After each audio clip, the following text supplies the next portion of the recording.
Shalom Likulam! Kita nyo yan? Ngayong araw nga muling bumuhos ang ulan dito sa Israel. Alam nyo ba ang ibig sabihin nun?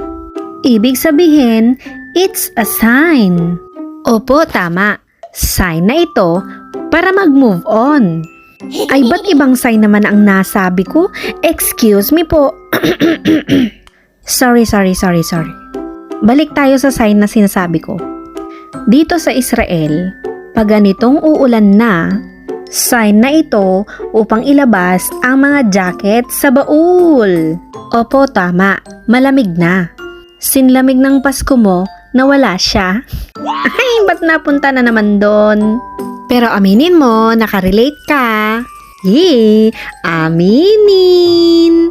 Tuwing tag-ulan nga, madami akong naaalala. Alam nyo ba nung mga